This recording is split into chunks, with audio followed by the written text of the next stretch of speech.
নমস্কার বন্ধুরা, আমি শর্মিষ্ঠা। আমি আপনাদের কাছে আবার একটা রেসিপি নিয়ে চলে এলাম। তো আজকে আমি বানাবো মাটন কষা। তো মাটন কষার জন্য আমি এখানে এখন মাটন নিয়েছি 700, আর পেঁয়াজ নিয়েছিলাম, আর কিছু মশলা। তো আমি এখানে কড়াইয়ে তেল দিলাম, দিয়ে তেজপাতা আর পেঁয়াজটা ফোড়নে দেবো। তো পেঁয়াজটা এখন ভাজবো লাল লাল করে।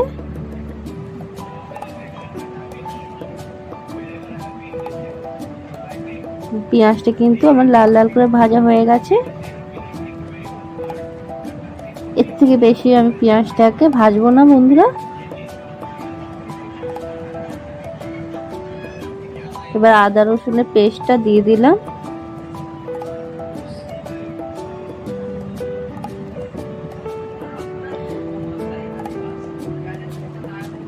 এবার আদা রসুনটা ভালো করে পেঁয়াজের সাথে ভেজে নিব।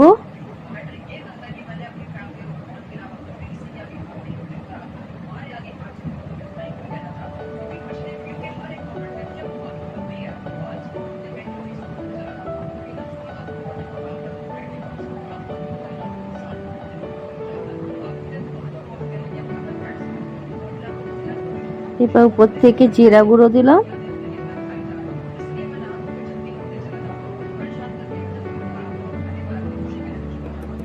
হলুদ গুঁড়ো,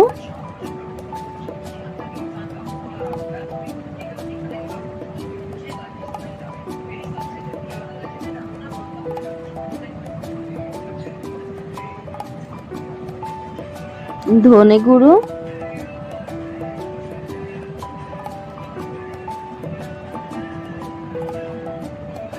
আর লঙ্কা গুঁড়ো দিয়ে এবার মশলাটাকে আমি ভালো করে ভেজে নেব। একটু একটু জল দিয়ে মশলাটাকে ভালো করে ভেজে নেব বন্ধুরা। মশলা অতক্ষণ ভাজবো যতক্ষণ না মশলার থেকে তেল বেরায়।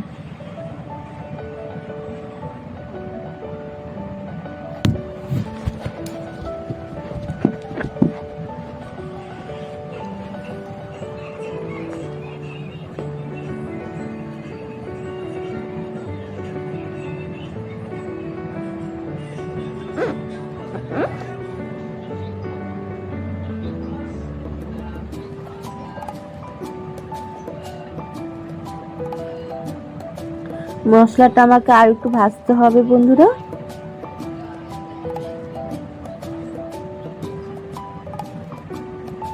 দেখেন মশলার থেকে কিন্তু তেলটা বেরিয়ে এসেছে।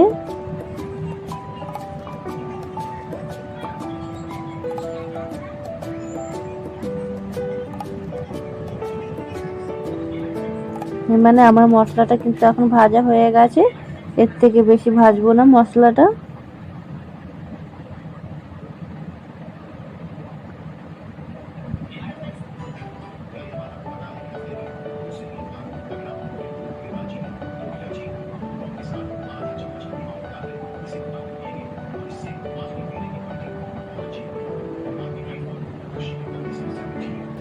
জল দিয়ে একটু মশলাটাকে ভাজলাম যেন নিচে লেগে না যায়।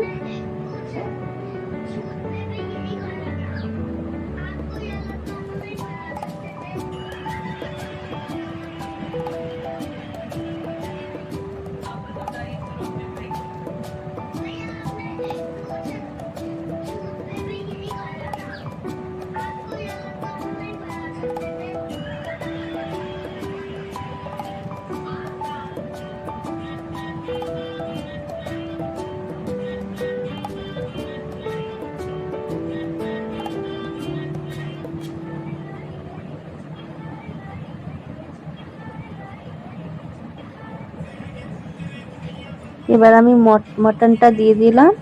মটনটা আমি ধুয়ে পরিষ্কার করে রেখেছিলাম।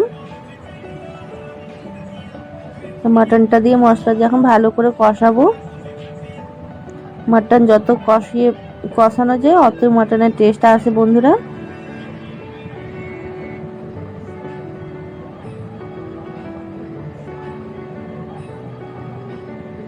এবার ঢেকে ঢেকে ভাজবো।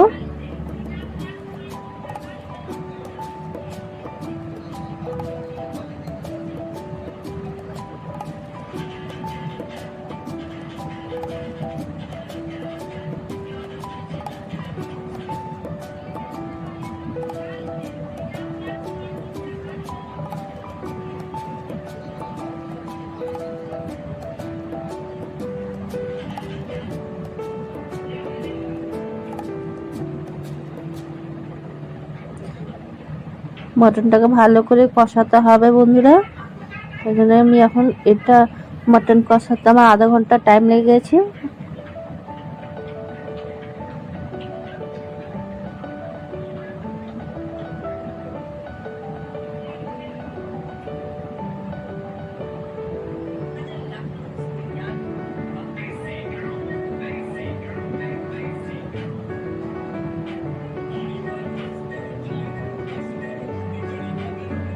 আর আমি ঢাকা দিয়ে দিয়ে ভাজছি বন্ধুরা।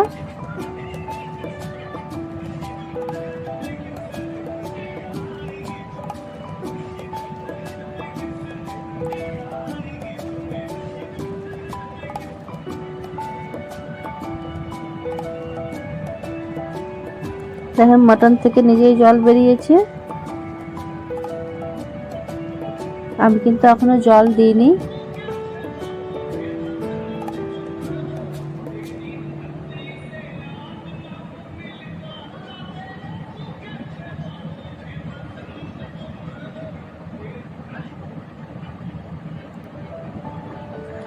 এখন আমার কিন্তু মটনটা কষানো হয়ে গেছে, আর একটু কষাবো, তারপর জল দিয়ে দেব। দেখেন বন্ধুরা, আমি কিন্তু জল দিয়ে আধা ঘন্টার মতন ঢাকা দিয়ে রেখেছিলাম। তারপর মটনটা কিন্তু ভালোভাবে সিদ্ধ হয়ে গেছে।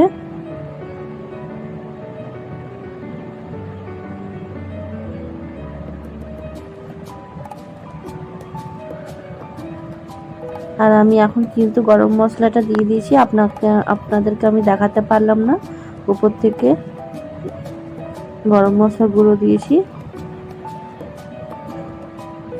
মাটনটা কিন্তু হয়ে গেছে। দেখেন, জল আপনাদের পরিমাণ মতো নিয়ে নেবেন।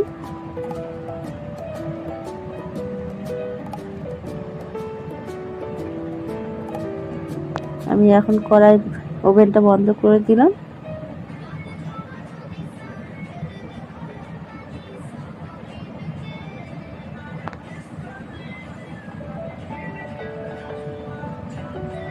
মটনটা খেতেও কিন্তু খুব সুন্দর হয়েছে।